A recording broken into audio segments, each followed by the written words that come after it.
ఈనాడు విద్యా వ్యవస్థ కాపాడుకోవడం కోసం ఆంధ్రప్రదేశ్ టీచర్స్ ఫెడరేషన్గా 3 అంచెల ఉద్యమానికి పిలుపు ఇవ్వడం జరిగింది. మొదటగా తాలూకా స్థాయి ధర్నాలు రాష్ట్రంలో ఉన్న అన్ని పాత తాలూకా కేంద్రాల్లో ఈ రోజున నిరసన ప్రదర్శనలు చేస్తూ ఉన్నాము. 9వ తేదీన జిల్లా వ్యాప్త ధర్నాలని, 14వ తేదీ రాష్ట్ర ధర్నాకి పిలుపు ఇవ్వడం జరిగింది. ముఖ్యంగా దీనిలో ఆంధ్రప్రదేశ్ టీచర్స్ ఫెడరేషన్ నినాదం ఏదైతే ఉందో బాధ్యతలకు నిలబడు అని, విద్యా వ్యవస్థను కాపాడుకోవడం ఆంధ్రప్రదేశ్ టీచర్స్ ఫెడరేషన్గా మా బాధ్యతని భావించి ఈ రోజున ఈ నిర్ణయం తీసుకున్నాం. గత గవర్నమెంట్లో 117 జీవో తీసుకొచ్చి 6 రకాల పాఠశాలలు ఏర్పాటు చేసిన ఫలితంగా 10 లక్షల మంది పిల్లలు మన పాఠశాలల నుంచి ప్రైవేటు పాఠశాలకు వెళ్ళారు. 12,000 పాఠశాలలు ఏకోపాధ్యాయ పాఠశాలలు అయ్యాయి. 6,000 పాఠశాలలు మూతపడ్డాయి. మరి ఈ గవర్నమెంట్ రాకముందే 117 రద్దు చేస్తామని హామీ ఇచ్చారు. గవర్నమెంట్ వచ్చిన తర్వాత దానికి కట్టుబడి 117 రద్దు చేస్తామని చెప్పి ఏదైనా సమస్యలుంటే మీరు ప్రతి వారము కమిషనర్తో మీటింగు ఏర్పాటు చేయమని చెప్తా ఉన్నారు. ఆ విధంగానే కమిషనర్ గారు ఉపాధ్యాయ సంఘాలతో మీటింగ్ ఏర్పాటు చేస్తూ ఉన్నారు. కానీ చాలా సమావేశాలకు వెళ్ళాం మేము. ఏ సమావేశంలో కూడా ఆంధ్రప్రదేశ్ టీచర్స్ ఫెడరేషన్గా మేము ఇచ్చిన విద్యా వ్యవస్థకు ఉపయోగపడే సూచనలు వాళ్ళు పరిగణలోనికి తీసుకోలేదు. పాఠశాలలు అంటే 1 నుంచి 5 ప్రైమరీ పాఠశాలలు గాను, 6 నుంచి 10 లేక 12 ఉన్నత పాఠశాలలు గాను ఉంచాలి. ఇది ఎప్పటి నుంచో వస్తున్న పాత విధానం, ఆచరణలో ఉన్న విధానం.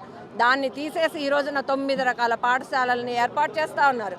మోడల్ స్కూల్స్ ఏర్పాటు చేస్తామన్నారు, క్లాస్కో టీచర్ ఇస్తామన్నారు, మంచిదే.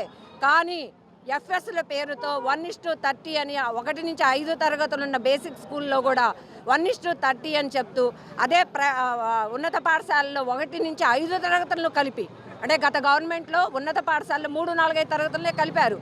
కానీ ఈ గవర్నమెంట్లో 1 నుంచి 5 తరగతులను కూడా ఉన్నత పాఠశాలలో కలిపి ఒక గందరగోళ పరిస్థితి ఏర్పాటు చేస్తూ 9 రకాల పాఠశాలను ఈరోజు ఏర్పాటు చేస్తూ ఉన్నారు. దీనివలన ఎంత నష్టం జరుగుతుందో కూడా అర్థం కాని పరిస్థితి. విద్యా సంస్కరణలు చేస్తామని ఆ రోజున విద్యాశాఖ మంత్రి గౌరవ లోకేష్ గారు చెప్పారు. ఆ నిర్ణయం తీసుకున్నామన్నారు. నిర్ణయం తీసుకోవడం ఎంత ముఖ్యమో ఆ నిర్ణయాన్ని ఆచరణలో పెట్టి విద్యా వ్యవస్థను బాగు చేయడం కూడా అంత ముఖ్యమే. కానీ విద్యా వ్యవస్థ మీద కొంచెం పట్టు జార విడిచారేమో ఎడ్యుకేషన్ మినిస్టర్ గారు అనే భావన కలుగుతోంది. గత గవర్నమెంట్లో ఐఏఎస్ల ద్వారా పాలన జరిగితే ఎంత నష్టం జరిగిందో మనందరికీ తెలిసిన అంశమే. కానీ ఈనాడు కూడా ఐఏఎస్ల ద్వారానే వాళ్ళ ఆలోచనల్ని ఎడ్యుకేషన్ మినిస్టర్ గారు పరిగణలోనికి తీసుకుంటున్నట్లుగా చాలా స్పష్టంగా అర్థమవుతోంది. ఉపాధ్యాయ సంఘాలతో మీటింగ్ పెడుతున్నారు. కానీ ఉపాధ్యాయ సంఘాలు చేసిన సూచనల్ని ఎడ్యుకేషన్ మినిస్టర్ గారి కమిషనర్ ద్వారా వెళ్తున్నాయా లేదనేది ఒక ప్రశ్నార్థకం. మరి ఇలాంటి పరిస్థితుల్లో గౌరవ విద్యాశాఖ మంత్రి గారు ఇనిషియేటివ్గా తీసుకొని ఉపాధ్యాయ సంఘాలతో మాట్లాడి పాఠశాల వ్యవస్థ నాశనం కాకుండా కాపాడాల్సిన బాధ్యత కూడా ఉందనేది మేము భావిస్తూ ఉన్నాము. అందుకే ఉద్యమం చేస్తున్నాం.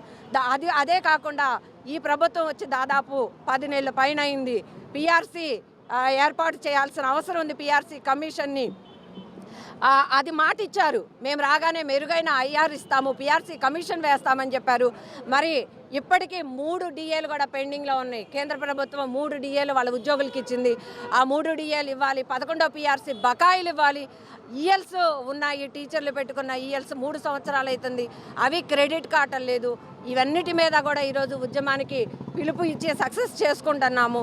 మరి ఈ సమస్యల మీద ప్రభుత్వం ఆలోచన చేసి విద్యా వ్యవస్థను కాపాడుకోవడానికి ఇమ్మీడియట్గా విద్యాశాఖ మంత్రి మీటింగ్ ఏర్పాటు చేసి ఉపాధ్యాయుల్ని ప్రత్యక్షంగా కలిసి సమస్యలు ఏమున్నాయి, సూచనలు ఏమున్నాయి అనేది పరిగణలోనికి తీసుకొని, ఇంకా ఆలస్యం కాలేదు, విద్యా సంవత్సరం మొదలు కావడానికి ఇంకా కొంత టైం ఉంది కాబట్టి వెంటనే సమావేశం ఏర్పాటు చేసి చర్చించి విద్యా వ్యవస్థ సంస్కరణ కోసము, బాగు కోసము, విద్యా వ్యవస్థను నిలబెట్టుకోవడం కోసం కూడా చర్యలు తీసుకోవాలని చెప్పి మేము ఆంధ్రప్రదేశ్ టీచర్స్ ఫెడరేషన్ తరఫున ప్రభుత్వాన్ని డిమాండ్ చేస్తూ ఉన్నాం.